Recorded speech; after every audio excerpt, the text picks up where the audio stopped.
I want to ask you a question. Are you ready for encounter?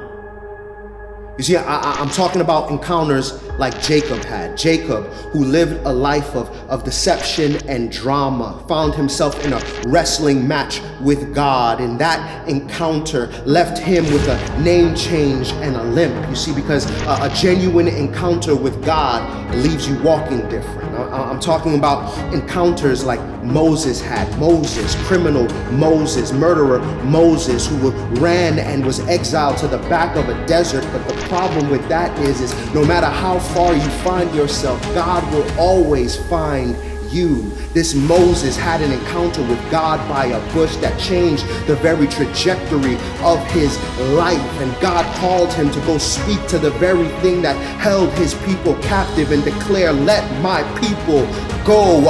I'm talking about encounters like Paul had. Paul the apostle, who was also a murderer, created chaos for the church, found himself on a donkey on the road to Damascus, had an encounter with God that knocked him off of his donkey, because sometimes God got to knock you off of your donkey. That encounter led Paul to become the most influential apostle this world has ever seen.